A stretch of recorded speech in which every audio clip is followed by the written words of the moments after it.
I wanted to make this video for you guys because the kids were born before we decided to do YouTube, so I don't have a lot of the footage for you guys, but I will make sure to insert some pictures of the kids when they were little, so you guys get to see a little bit of what Adrianna used to look like when she was little, and even Brayden. He's grown up so much, but Brayden's will be in another video. So when I had Adrianna, it was April of 2020. So we still didn't have a lot of answers as of what was going on. I was so scared because at the time, prior to having her in my third trimester, there was a lot of hospitals that were actually not allowing spouses to accompany their wives while they were giving birth. So I was really, really anxious about that, especially it was my first time. I didn't want to do it alone, but more power to a lot of those women who did. You guys are so strong. So I want to give a shout out to all the moms out there who had to have their babies without their spouse. I know a lot of hospitals were not allowing spouses to be there during that time due to, you know, closures and things like that to help mitigate the spread. I was fortunate enough that my hospital did still allow my husband to be there with me. We did wear masks. There was no rapid testing at that time because it was in the beginning. And we were confined to our room the entire time. So like a lot of hospitals, you're able to walk around while you're in labor. We were confined to our room, other than when we went to the NICU. So just wanted to kind of give you guys a little bit of insight as to what that looked like, because I know that might be a little bit different than obviously what giving birth looks like normally. With Brayden it was different, and I'll go over that in his birth vlog. I know it was a difficult time, but you have a beautiful blessing as a result of it. We're talking about your birth story and how you came into the world. Yeah. Adrianna was born on a Thursday. I woke up about, it was like 4:30 in the morning. I told my husband, I was like, you know, something didn't feel right. It was kind of like a lot of cramps, a lot of like, almost felt like, for those of you women out there, it almost feels like you're getting your period in a while. So I was like, you know, never given birth before. I was a little alarmed by it, but not anything too crazy. And then I go to the bathroom and my water broke. So I remember going back into our bedroom, looking at Ryan, my husband, and I was like, I think my water broke. And he didn't believe me at first, guys. Like, if I tell you, he did not believe me. I had to physically show him the puddle on the floor. Now guys, it's not like in the movies, right? Like, you know, your water breaks and it's just kind of like it's everywhere. For some of you that may happen. For me, in my experience, that did not. It was a slow trickle. So I wasn't really too sure if it was like fully broken or not, but I called my doctor. It actually took a little bit for them to get back to me just because it was in the middle of the night. So around, I would say about 6 o'clock in the morning, my doctor got back to me. She made me answer a bunch of questions, just, you know, how far apart my contractions were. I didn't have any contractions at the time, which was alarming. But because of the leak, they made me come in to the hospital. So when I went to the hospital, guys, for those of you who have had babies, for those of you who haven't, I'll tell you that when you say that your water broke, they did not take me to triage in this situation. They actually took me straight to a room where I had to take a test. So the line had to actually turn blue, and if it turned blue, it meant your water broke. So guys, guess what happened to me? I defied the test. I was so disappointed. I was like, come on, I know for sure my water broke. So the nurse made me take it several times, and she's like, you know, I don't think that happened. She's like, would you like to stay and see the doctor, or we can probably see, you know, maybe you go home and see, you know, if this is the real thing or not, you know, see if your contractions progress or anything like that. So guys, I was not going home, okay? I was like, no, I want to get a second opinion. I was like, I'll wait for the doctor. So I was sitting in the room, and then the doctor checked me, and she confirmed that I legitimately I broke my water, but I also defied the test. And I think the reason why that happened was, ladies out there, TMI, I had taken a shower before, so I think it kind of like ruined a little bit of the pH of what the test was trying to test for. So for those of you, if your water just broke, guys, keep that in mind, especially your first time, because I feel like when they triage you the first time, you know, labor typically does not go very quickly. I actually became admitted about 8 o'clock that day. And, you know, in the beginning, I was expecting, you know, when your water breaks, I was expecting, you know, the baby to be here, you know, like shortly after. No, guys, that is not what happened at all.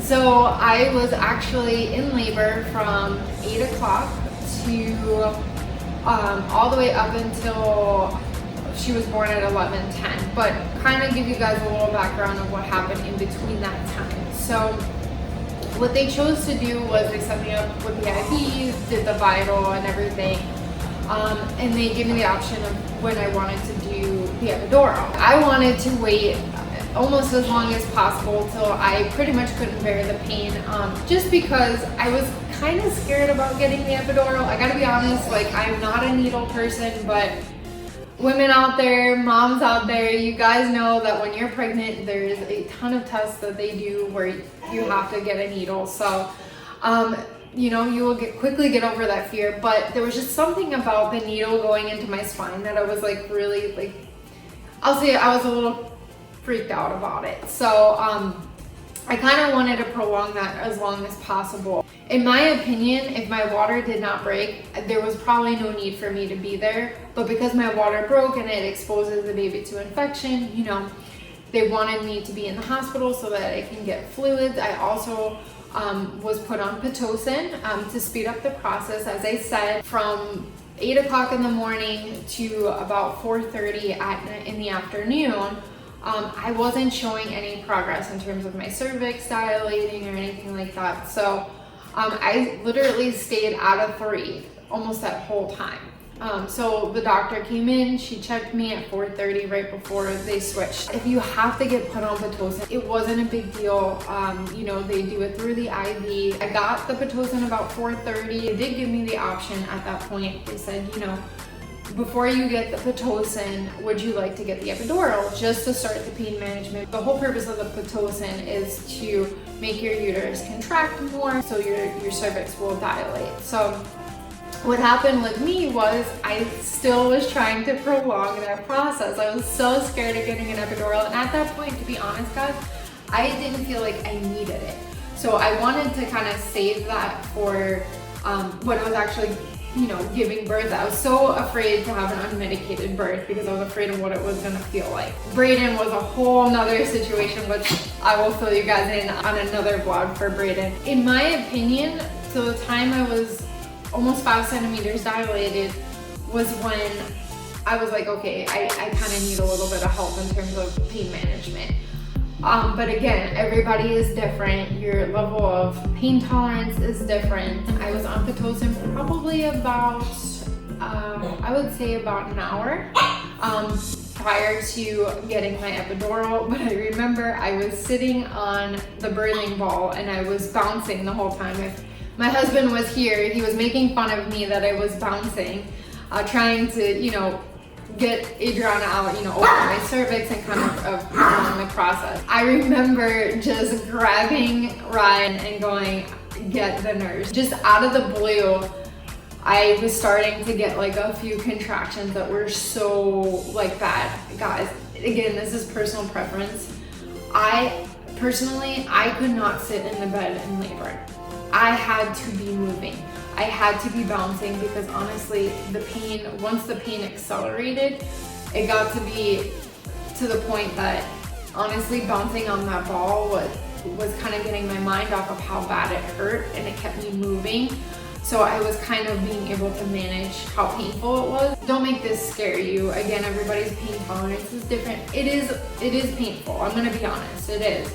But that was one of the management skills that I'm sure if your hospital offers it. The birthing ball is the best. I highly recommend it.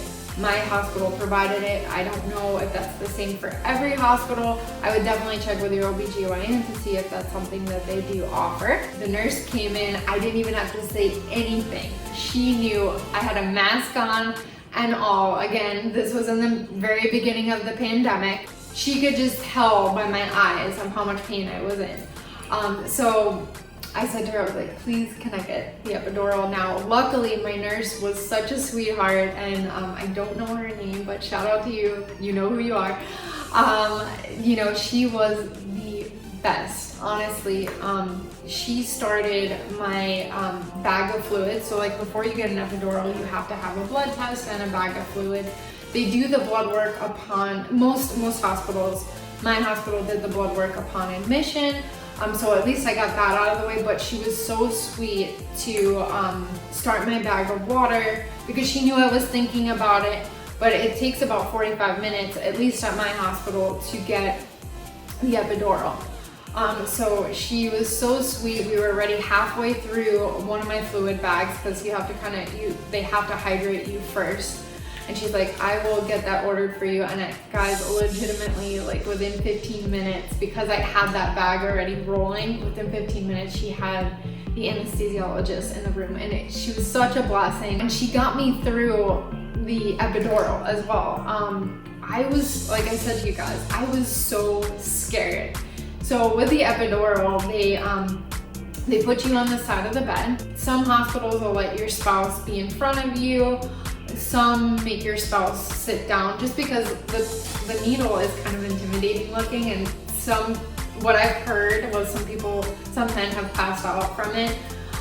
So some hospitals do require that the spouse sits down. My hospital didn't really require either way, but my nurse took over because she knew I was like really scared. I was shaking. I was just super scared. She came in front of me. I held on to her. The anesthesiologist, you know, they clean you first, and then they do some sort of numbing agent. And then guys, the epidural, so it's kind of tricky. You know, when they inserted the epidural, they do that after the numbing agent.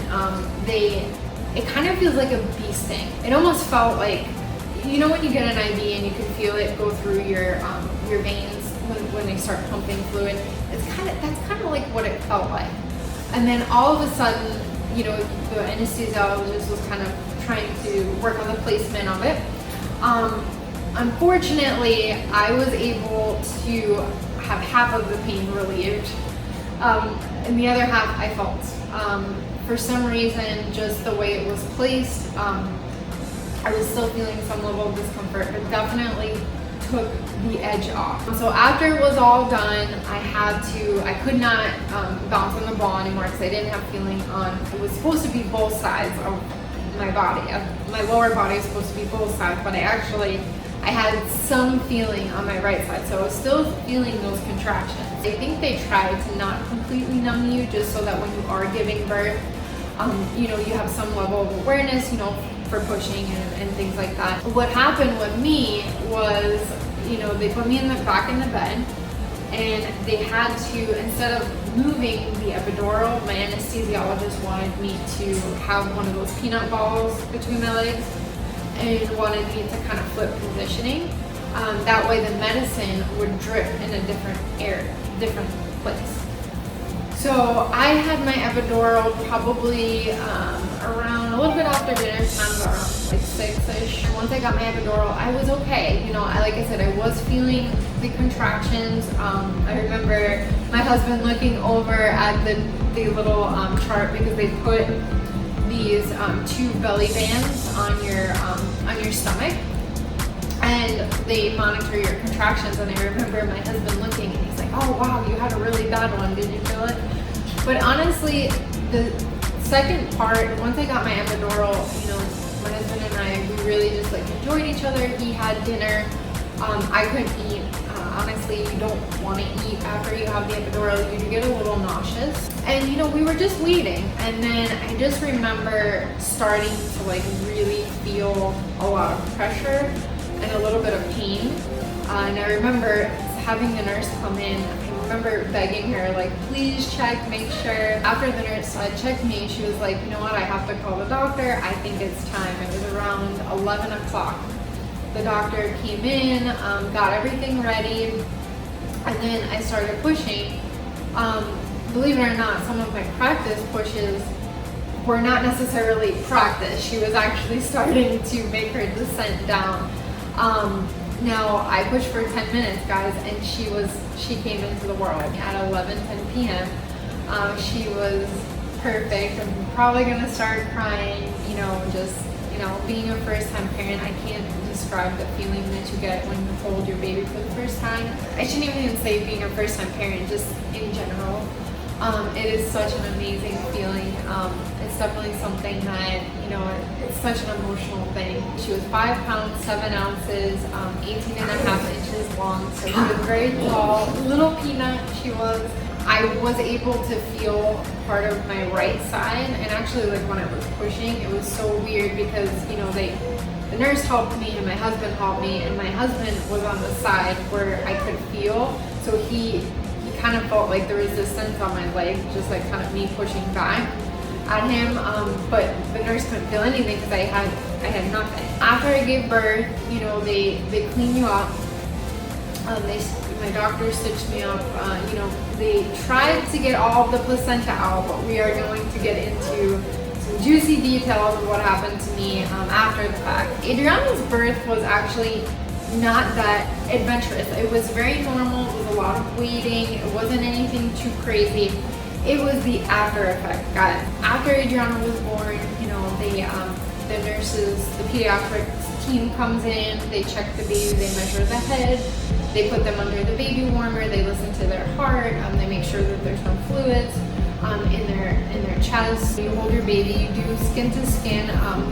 Believe it or not, I wasn't able to do a lot of skin to skin with Adrianna, just because of the fact that I had to go to the bathroom like really bad. I had a bag of fluids that was pumped into me, plus the medication, so that was another bag, plus the epidural. So there's a lot of fluids going on in my body after I gave birth, and once they took out the epidural, because I made her take it out right away. I don't know, there was just something about having this piece of, like, it's not a wire, but it's like a tube in your back. It was just kind of freaking me out again. So it's like, I asked the nurse, can you please take it out? So she turned me over. Honestly, guys, the worst part of taking the epidural out is the tape.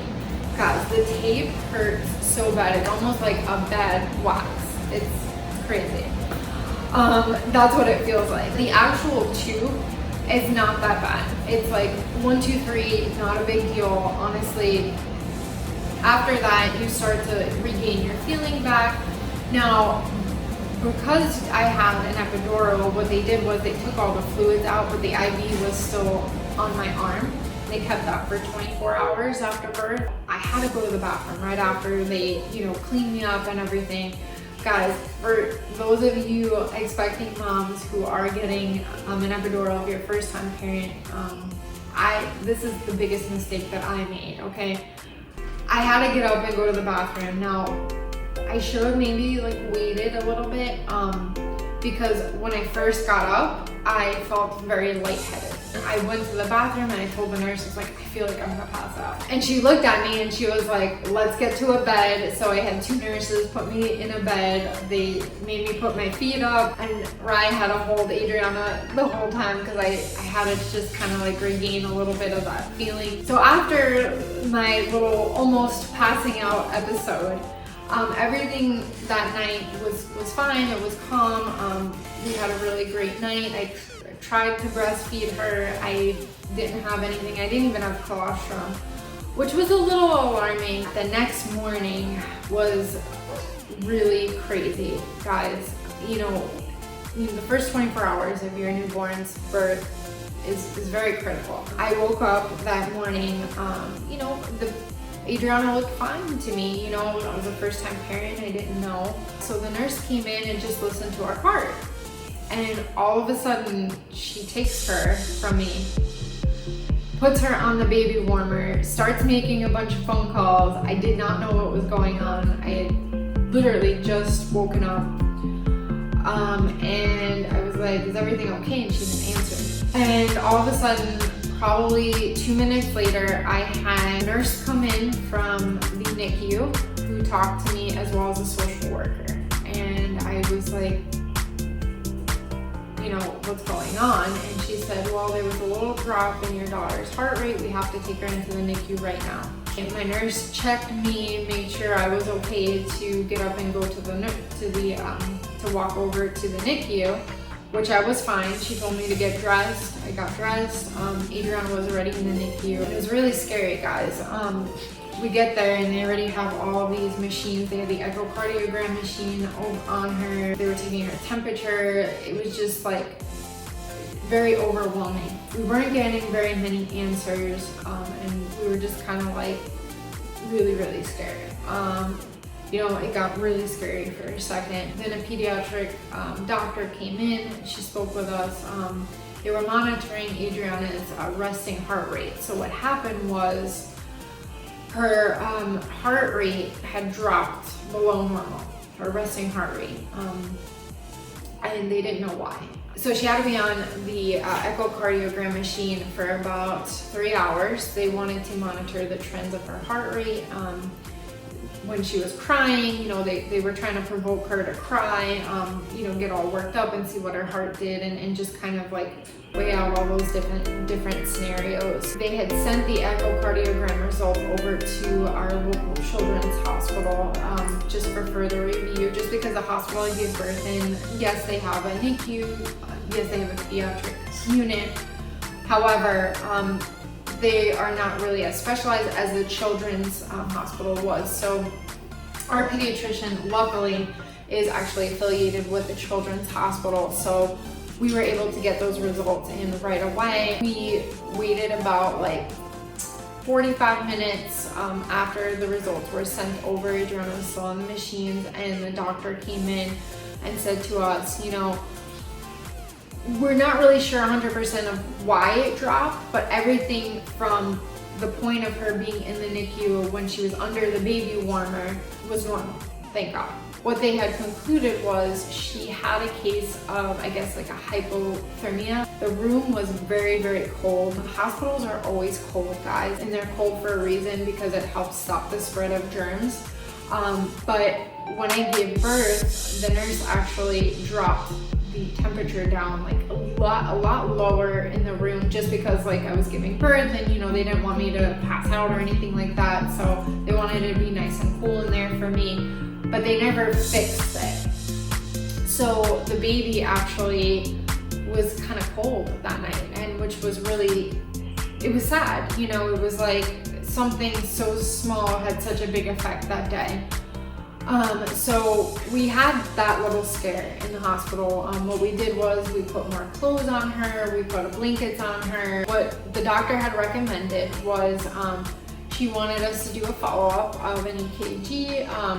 They were talking with our pediatrician on next steps, but she was released from the NICU later that day. Adrianna was born on Thursday, and we legitimately left Saturday early in the morning.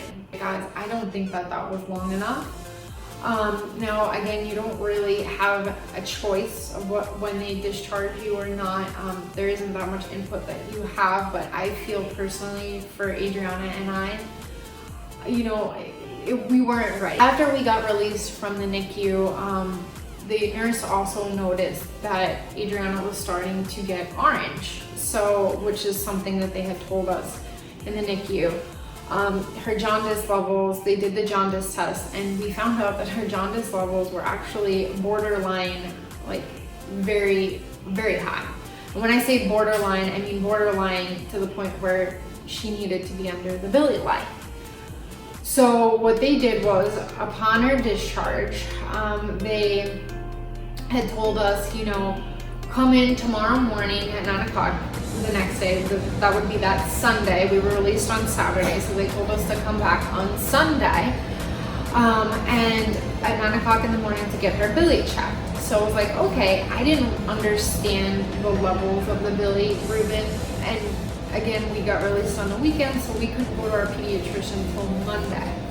So we went back into the hospital the next day. They were monitoring, obviously, her bilirubin levels and her sugar levels because she was under 6 pounds. You know, they wanted to just make sure that she was eating enough, she was getting enough nutrients. What they would do was they had a test where they would do like a little needle in her, the heel of her foot, and then they would test it just to make sure, you know, keep monitoring her blood sugar as well as where that bilirubin was at. She was going up a little bit in the bilirubin, but her blood sugar was fine. So they thought that that was okay grounds to discharge us.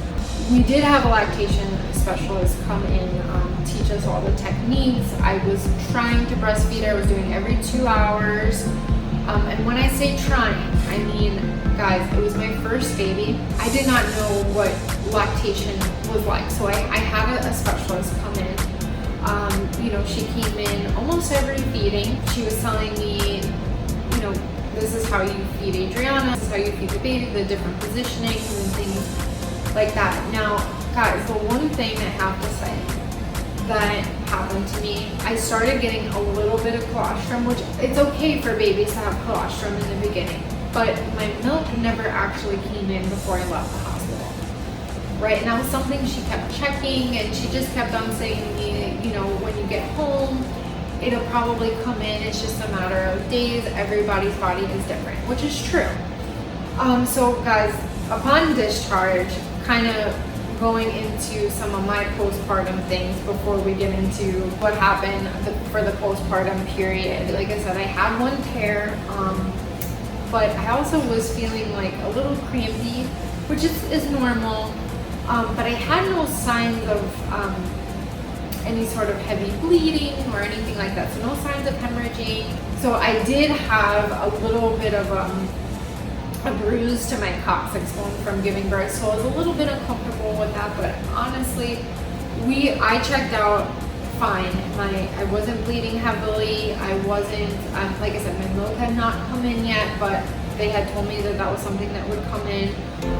My tear wasn't that bad. It was just honestly, at that point when I left the hospital, the only thing that was really bothering me was my back. So I had checked out, I was clear for discharge.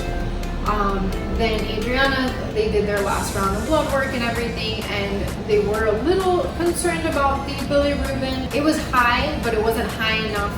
It was borderline to the point of where she would actually need to be under the lights. So we went home that night, and guys, it was, you know, it was a little learning curve. I ate, I drank, I was eating and drinking. I was trying to get my milk to come in. I was trying to breastfeed her, one on each side. I was rotating sides. I was doing everything I was told to do. And I remember, guys, like it had to be like 2-3 o'clock in the morning that night. And Adrianna was just like, they told me, you know, breastfeeding usually sometimes it take about 20 to 30 minutes per boob. She, no joke, was on my breast for over almost an hour. And I said to myself, something's wrong. My mom instincts were coming in. When your mom instincts kick in that something's wrong, please listen to it. So I knew something was wrong. You know, she was fussy, she was on the breast really long, and I was like, something's not right. But we couldn't put her down. She just did not want to, she was not satisfied. It was almost like she wasn't getting enough to eat. So the next morning, we went back and forth all night. She was doing this all night, very fussy, trying, she was latching fine. It was just, she wasn't satisfied. She wanted to eat every, I would say it was every 20 minutes. I would put her down and then she wanted to eat after. I knew something was wrong. So my husband and I, the next morning, we went back to the hospital to do the bilirubin. When we did the bilirubin, one of the nurses came in and spoke with me, and she said, when was the last time your baby ate? And I said, she just ate. I mean, I've been feeding her all night, she's been attached to my breast. And she goes, did your milk come in? And I'm like, well, I think so. I think my milk came in. I was like, and then she started to explain it. She's like, did you have an engorgement? And I was like, no. And she's like, she started to get all frantic. She's like, okay, we have to get, she's like, please listen to me. We have to do formula intervention. I don't think your baby's getting enough to eat. When they said that to me, guys, I felt like a failure. I like, when I think about it now, it's just something that like really, it's really upsetting to me. So we had to do formula intervention. They did her bilirubin test. It was really, really high because she wasn't getting enough to eat to flush out that bilirubin. So we started formula, guys. As soon as I put the formula in her mouth, when I tell you how much she was eating and she was satisfied, I felt so much better. The hospital told me to come back the next day to do a formula, a whole night of formula, a whole day and a whole night of formula, and come back the next day. So my pediatrician had recommended that we try another day. We go another few days with the formula just to kind of continuously flush it out before we did the phototherapy treatment. The pediatrician had told us, you know, let's continue another 24 hours with formula and just see if we can flush this out. Keep trying to breastfeed, but if your milk doesn't come in, let's stick to the formula so that we know that she's getting enough volume. So I did that. Now I had to go back, I had to continue to go to the hospital to keep testing for the Billy because my pediatrician's office, she loves her puppies, because my pediatrician's office didn't do the bilirubin testing. We went back to the hospital and I wasn't feeling well. I started to get almost like I was getting a urinary tract infection. And I was getting that like a lot of intense like pressure and like the urge to go to the bathroom. So I kind of ignored it, you know, as a first time mom, you know, I was so worried about what was going on with you, mama. And I was so worried about what was going on with her that I wasn't worried about what was going on with myself. I didn't think that anything could be wrong with me. So when I went upstairs and they proceeded to do the test, I wasn't feeling well, as I was saying. I had a rush of fluid that came out. It almost looked like my water broke. And I was like, oh my gosh, something happened. I told the nurse, can you watch my daughter? I have to go into the bathroom. I go into the bathroom, guys. What accompanied that rush was a huge leftover piece of placenta. So I went to my OBGYN, they performed an ultrasound and they did a test. And they found that I had a very big piece of placenta left over. So what they did was they scheduled me for a procedure the next day to get the membrane removed through a DNC. I had a little pain medication, but no IV or anything like that. I kind of just had to tough that out. After I had my procedure done, my doctor had told me that a lot of the reason why my milk might not have came in was because I still had retained placenta. My body might have thought I was still pregnant. So my milk didn't come in. Those hormones just didn't come in. That kind of delayed the process of my milk coming in. They advised me, you know, a few days, just give it a few days, keep trying to breastfeed and obviously do the formula feed as well because she wasn't getting any milk. So I was doing both. They advised me to do that and I was fine, honestly. After the procedure, I had just a little discomfort, a little cramping, nothing out of the ordinary.